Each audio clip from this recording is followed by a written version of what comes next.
shape is a little bit different on the new 450 and it will not fit in the old frame. Suspension components are very similar, they're not the same but they're very similar. I feel now that engine-wise we're in the ballpark, that we should not be handicapped power-wise or RPM-wise or anything.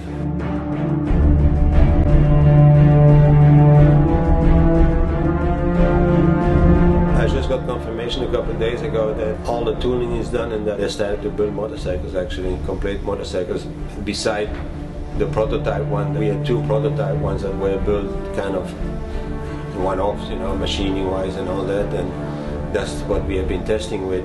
I feel that homologation-wise that we have all the bases covered that we need to cover. Some of the things are not 100% clear, you know, and sometimes it's hard to get an answer that could not be interpreted in different ways. So you always worry a little bit about that, but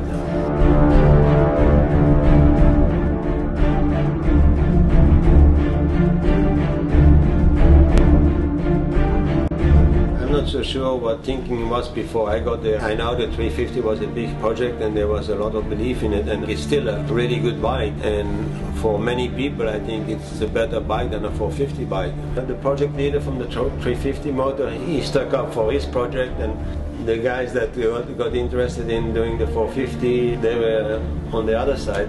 And it's kind of good, it creates like a competition within the engine group to make the best possible with the project that they're given.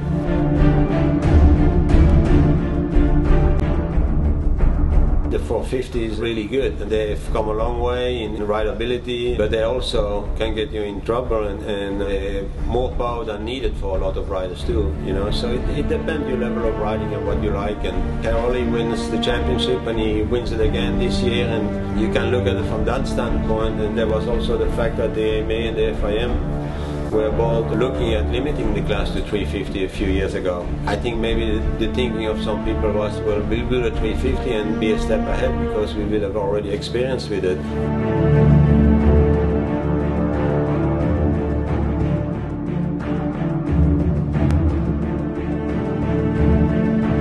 I don't think that the engine would have come to us if we did not have a 450 option. It's very good with the engine, it's very good feel for what the engine does and should do. With suspension, he can tell you when it's not right, but I think it's more difficult for him to tell you which direction you need to go to make it right. It's very difficult for them to tell you what should be changed to make it better with suspension. And it's much more difficult for the engineers also to make the suspension right. You can put it on a dyno and see how much force it makes, but it's all different. It's not like in car racing where your wheels are on the ground all the time.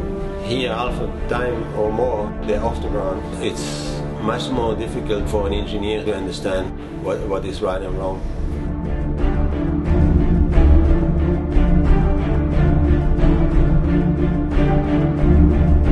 I don't know if it is my championships or if it is my many years of involvement in the industry, first as a rider and then testing and managing a team. So I think it's the combination of everything, and I do feel that KTM has given me a lot of trust, has let me do a lot of things that it would have taken a lot longer where I was before. My goal is to be fighting for podium spots in the 450 class. I've gotten more support also, so I have to deliver quicker also because I'm getting more help than what I had in the past.